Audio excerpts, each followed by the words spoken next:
Hello, I'm Kelly McFarland, and you're listening to Diplomatic Immunity from the Institute for the Study of Diplomacy at Georgetown University. Welcome to the first episode of our 7th season of Diplomatic Immunity, where we'll be taking a look at the role of foreign policy in the upcoming 2024 presidential election. This season, we'll be taking you through the key things to know about where the candidates stand on international issues, how a win for either will affect U.S. foreign policy, and how the rest of the world is watching with bated breath. Today, as we kick off this season, we'll be doing a crash course of sorts.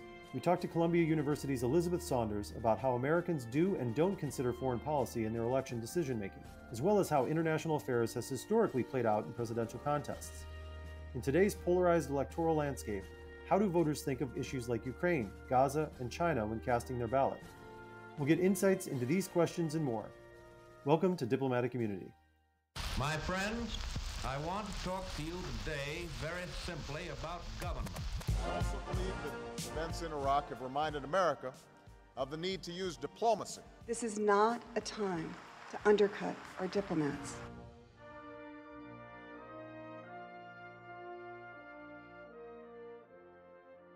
Elizabeth Saunders is a professor of political science at Columbia University, where she specializes in issues of U.S. foreign policy and international security. She is also a non-resident fellow at the Brookings Institution and previously taught at the Georgetown University School of Foreign Service. Her first book, Leaders at War: How Presidents Shape Military Interventions, was published in 2011 and won the 2012 Jervis-Schroeder Best Book Award from the American Political Science Association's International History and Politics section. Her most recent book, The Insider's Game: How Elites Make War and Peace, was published in 2024 by Princeton University Press. Find a link in our show notes. Let's listen in on the conversation.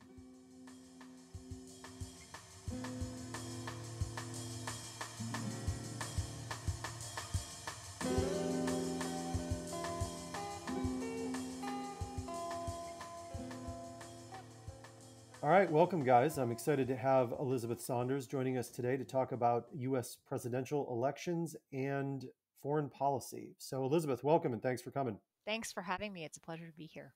So we're going to start off with a pretty basic question to kick things off. And obviously, you and I are foreign policy academics and follow this thing very closely, but normally that's not necessarily true of most American voters in a presidential election. So how much do people typically watch or weigh foreign policy in their electoral decisions? Well, this is a great question to start with, and I think it really exposes the gap between how people like us kind of think about elections because we're in the middle of focusing on foreign policy every day. People who work in foreign policy probably experience the same thing. And then you go home and you watch the news or you listen to the news or you watch the debate. And that's the lens that you're kind of looking at it. And I find myself kind of falling into that quite often. But one of the things that I have learned from colleagues who study American political behavior, American voting behavior, is that people vote for all kinds of reasons that have very little to do with policy specific differences between the candidates. And that some of those are banal. So in local or even national elections down ballot, sometimes they vote for the candidate who's alphabetically first on their ballot. And that has led to things like randomizing ballots so that everybody gets a chance to be the top of the physical ballot, right? So people use shortcuts, and it's something I think about a lot because I think it can seem very scoldy, like people use shortcuts. They don't focus on the issues. And yet when you think about it, we all use shortcuts all day long, every day of our lives to get through a very complicated world that no one can be experts on everything all the time, right? So if you had me on this podcast to talk about healthcare policy, I mean, first of all, you wouldn't be a very good podcast because I don't know anything about healthcare policy or tax policy. I care about those things, right? I consume healthcare and I pay taxes, but I'm not an expert in how they work or who makes them or how to change them in a particular direction. What do? I talk to my friends who know stuff about those topics. That's taking a cue from someone who knows a lot about the subject. Voters are doing the same thing. They take cues from politicians that they may trust for other reasons. And the number one reason in this context is partisan affinity. Just in a very simple sense, if you favor Republican candidates, you are likely to favor the foreign policy positions that they espouse, and likewise for Democratic voters. So it isn't that voters are lazy. And it isn't that voters are incapable of making a judgment about these issues. It's that unless they are presented with a clear choice, and that on foreign policy, and foreign policy is the most important issue, which has been the case rarely, but it can happen. I'm thinking of like the 2006 midterms during the Iraq War, when that issue became kind of like front and center. It's very unlikely that a voter is going to take the time to read up on the details of most issues, and therefore most issues fade into the background in favor of sort of pocketbook concerns or partisan cues and so forth. And this was true even before our current age of hyper partisanship. But I think it's important to treat that as a normal, like, this is just the way humans work. It doesn't make foreign policy experts better. It just makes us different on foreign policy and like everybody else on all other topics. And this is just how humans make sense of a very complicated world. Yeah, I think it's interesting that you note the issues on health policy and tax policy and foreign policy. And, sometimes it's easy to forget that, we do this every day. So, obviously these things matter to us, and we think about it like, why aren't they focusing more on the foreign policy of the candidates and things like that, where I'm sure a tax person is probably thinking the same thing, or a healthcare worker or an economist. And of course, these things are related, right? I mean, in ways that even I don't pay day-to-day attention to. But I mean, I study war. Guns and bombs are kind of my area of focus. But trade policy and tax policy are intimately related to foreign policy. And in fact, I just recently was listening to the clip of Trump talking about childcare and how childcare policy, which is definitely something that can be top of mind for voters with young children, that's the sort of thing that really kind of can come to the forefront. And he said the tariffs that other countries are going to pay sort of in the form of a tax would essentially dwarf the cost of childcare. And there's obviously economists don't agree with him, or many economists, most economists don't agree with him, because they see it as a tax on Americans, not a tax on other countries. That's as much as I should ever be allowed to talk about trade and tax policy on a podcast. So I'll, leaving aside the details of that, it's just another way in which these things are actually intertwined in ways that it's easy to lose sight of, even if you are a foreign policy expert. Right. And even thinking about tax policy and how that affects like defense budgets and Exactly. things like that, and how we're prepared or unprepared in the military sense. But you mentioned that the fact that elections normally in US history, at least in the last many decades, hasn't been front and center. Partly that's because both parties kind of saw the US going out into the world in the same way and playing the same kind of role on the world stage that it has. I'm thinking, throughout the Cold War and post-Cold War world. But that is drastically different today with the outlooks from the different parties in a way that it necessarily hasn't been over the course of the last decades. Can we distill anything from that on the view of voters and the role they see in the world? Or is it, again, just sort of that person's a Democrat, so I'm voting for them. That person's a Republican, I'm voting for them. Or is it something where Republican voters do sort of have a worldview at this point in time of Donald Trump, or Democrats have a worldview that aligns more with Kamala Harris? So this is sort of the great chicken and egg problem of elite and public opinion. Which comes first, right? And is it elites leading public opinion? Is it elites responding to public opinion and selecting candidates for national office that reflect what their base of voters wants, or the coalition they think can maximize their vote share? And I think any sane person who studies this for 5 minutes or 50 years would say both matter, right? There's clearly some of both going on. Elites are responsive to public opinion and they lead public opinion.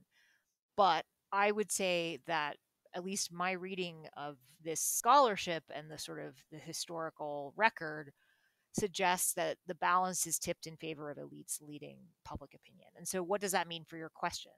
I think it's really hard to say, what does quote unquote the public want, right? Which public, which segment of the public? There has always been a current of thought.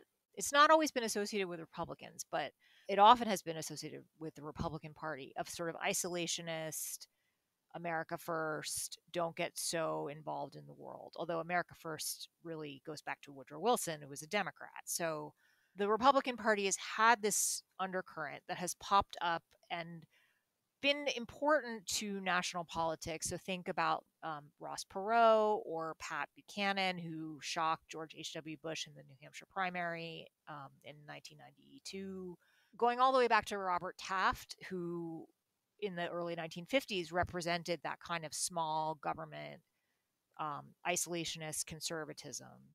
But the Republican Party's national platform has never had that as its dominant theme until Donald Trump won the presidency. And that just reflects the fact that it was a minority position within the party, even though it was certainly a force, the sort of populist isolationist view. And it also reflects the fact that the presidency is the big prize in foreign policy. Like, if you really want to alter foreign policy, you got to win the presidency. And I think Trump was the first of that sort of worldview who actually, got the big prize and the bully pulpit and could then really shape national opinion. And so what you see is a dramatic change in Republican views of America's role in the world. And it corresponds almost exactly to Donald Trump's rise on the national stage. Like, it goes back to basically the July, I think it was in July, maybe August of 2016, whenever the GOP convention was. That's when Americans' views on Russia, Americans' views on Vladimir Putin, if you were a Republican, that's when those views began to change to be more favorable. And it's also when isolationist sentiment began to grow beyond its natural ceiling that had existed for decades in the Republican Party. And now it's the mainstream position of the Republican Party. And the sort of elites in the Senate are like Mitch McConnell are the last sort of gasp of the internationalist GOP, the hawkish internationalist GOP. And so what do we make of that? Does it mean that there's fundamentally a Republican worldview that's different?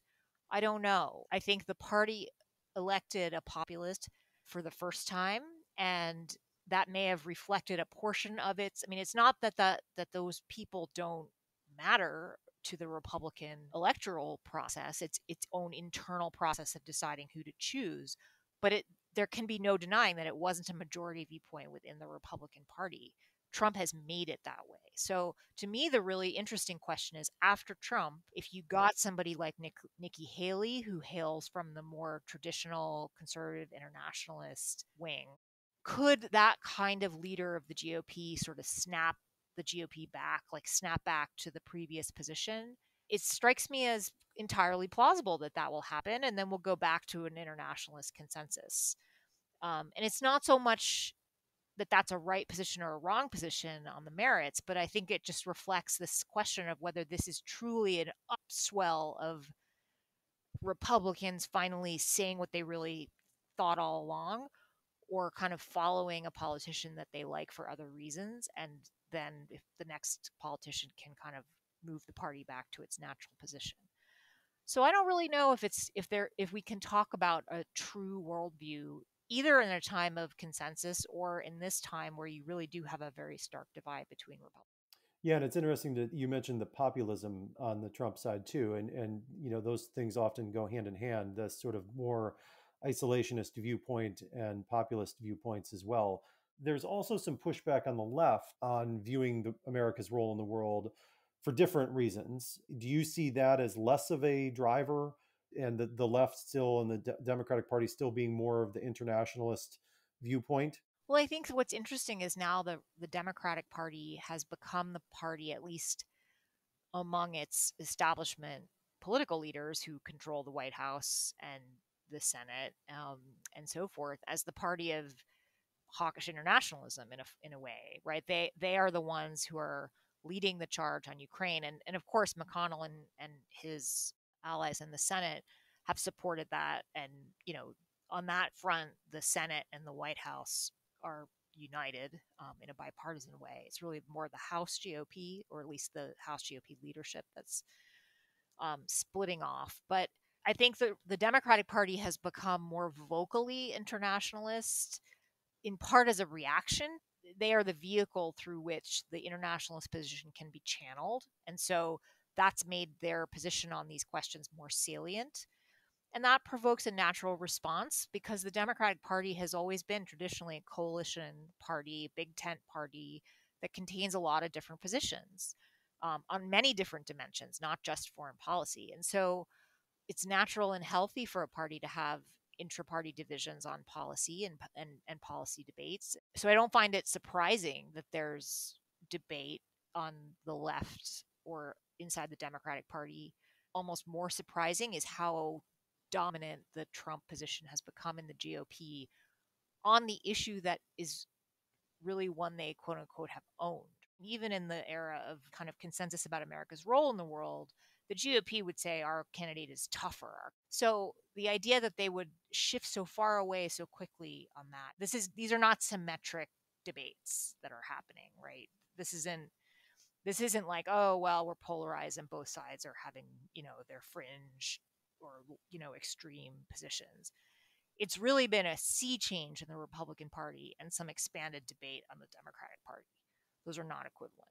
And it's interesting how the Republican Party still has maintained some of its pillars of that idea of strength, like you talk about. Like they're still strong on defense and things like that, but then moving away from this major role of the United States in the world. In terms of this upcoming election, the main foreign policy issues that are going on right now and have been over the course of the Biden administration, you think China, Afghanistan, Ukraine, Israel, Gaza. In as much as foreign policy will or could play a role in this election, what do you think the main things voters are looking at from a foreign policy standpoint? Is it Ukraine, China, Israel, Gaza, or is it something we're not necessarily thinking of? I think for some people, a particular issue will be very important, and I would never want to say that foreign policy doesn't matter to, say, the Arab American community in Michigan, right? And in a close election where anything can make the difference, there's no denying that I think there are Democrats who are concerned that that may make a difference in Michigan. So for some people, it will be a very specific issue. I think the fact that Kamala Harris mentioned the Polish population in Pennsylvania in the debate that was held in Philadelphia was no accident, right? So there can be these considerations that matter that are very salient for a smaller portion of the population. It could be trade policy in an area where a factory is closed. It doesn't have to be geographical. So I think that's entirely possible. For the rest, I really don't think that you can point to a single issue. I think these things tend to be wrapped up in a narrative, like America first. So Ukraine is not so much about Ukraine for critics of Ukraine policy. It's about, we're going to put you, America, first. And we shouldn't spend money and send our arms off to some distant country. I don't think that people think in terms of the specifics of each of these issues. I think for the average person, it's tied up in strength or accusing the other side of weakness or sending stuff there that should be kept here.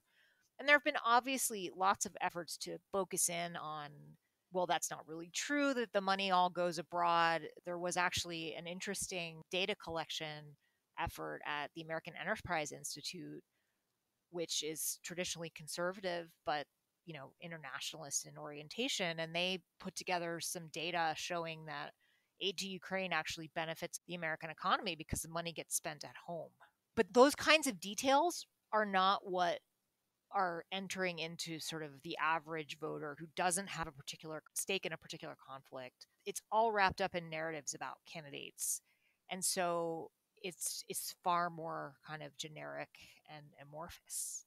Yeah, and in today's debate culture, that's not necessarily the depth of policy conversation that's happening in debates. But that brings me to the next question, and we already touched on this as well, is sort of the intersection between various domestic issues that voters care about and foreign policy. And in this, I'm thinking of things like Mexico and diplomacy with Mexico, Latin America, and really multiple other places, and how that plays into immigration, how agreements with China are looking to curb fentanyl production and things like that. So are there other foreign policy issues? And can you talk a little bit about how, at first glance, these might not be so obvious, but the ways that foreign policy does play into some of these key bread and butter policies in the US? Yeah, again, I think they get wrapped in a narrative, and it can be hard to counter that narrative. I mean, the Ukraine aid example is a good one. Once it becomes sort of entrenched that aid to Ukraine is a waste of American taxpayer money, the facts of where that money gets spent and the economic benefits become sort of irrelevant to the conversation, right? I think immigration is another. I'm fascinated by the way immigration crops up and in what way it crops up. Is immigration a foreign policy issue? Is it a domestic issue? It's typically not usually listed sort of on classic foreign policy issues in the 2024 election. It'll be like NATO, Ukraine, Israel, China, right? It clearly is a foreign policy issue. It's also clearly a domestic issue, and I think maybe it's so cross-cutting that it's its own thing. But again, the economic benefits of immigration and the cost of some of the policies to cut it off completely or even, regulate it more heavily now are enormous. And there's a wide consensus about this among economists. And yet it doesn't really change the narrative much. So if you have politicians who constantly talk about fentanyl coming across the border, which it does clearly, if they just keep repeating that, that becomes the narrative that becomes a bit immune to other facts that may kind of call for a more nuanced policy. And it's not a winning way to get votes, getting in the weeds of these details, which can be very frustrating for those who know a lot about the policy. But I think, again, these things get wrapped into a pretty entrenched narrative and then associated with a party. And then it just is sort of all cancels out, and there's not a whole lot you can do to move the needle on that issue. Yeah, and it's interesting too. I mean, I think when you think back to getting beyond these narratives and times when foreign policy issues actually did play a role in an election, I mean, and I'm a US diplomatic historian, and I have a hard time thinking of an election that did matter in a major way outside of, you already mentioned 2006 and the midterm elections. That wasn't even a presidential election. I have a hard time thinking of a time when it did play a major role. And I don't know if you have any other examples. Well, I'll give you an example that people think is an example that really isn't, which is 1968. The image we have of 1968 is of the protests in the streets and on campuses that turned deadly. And obviously that image is correct. 1968 was a terrible year for political violence and assassinations and civil rights movement. It was a violent year, and political protest over Vietnam and sort of relatedly to civil rights played into that in a very dramatic way. On the other hand, if you look at the voting data from the 1968 presidential election, the first thing people think of is, well, Lyndon Johnson dropped out in March of that year. And an incredible feature of the speech where he talks about dropping out is that he doesn't talk at all about dropping out until the very end of the speech, where he just it's tacked on at the very end. It's mostly a speech about Vietnam and so forth, right? So people think of that, but then his vice president, Hubert Humphrey, takes over, and Nixon is the Republican candidate and campaigns on the secret plan to end the war, which effectively deprives the voters of a contrast, right? They had the same position effectively on Vietnam. And we now know that Nixon was doing all kinds of things behind the scenes to undermine a peace process so he could be the one to do it. And that's a whole other story. But if you look at the actual voting data, people in the New Hampshire primary that shocked Johnson so much that he then decided to drop out, half the people in New Hampshire that voted for Eugene McCarthy, who challenged him inside the Democratic Party, were mad at Johnson for doing too much in Vietnam, sort of the Make Peace coalition. And the other half voted against him and for McCarthy because they didn't think he was doing enough. So you have this strange narrative of 1968 being the Vietnam election, when in fact the anti-Johnson vote was split between the people who thought we should do more and people who thought we should do less in Vietnam. And then the general election, you had candidates who converged on a similar position, and then the voters couldn't really vote on that issue. So right, yeah, there was no real drastic change. Yeah.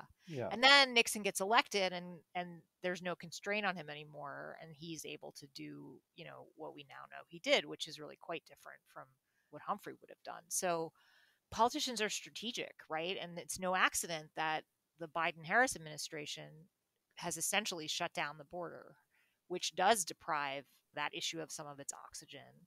I think the way I think about it is foreign policy rarely matters as particular issues in elections, but elections matter dramatically for foreign policy.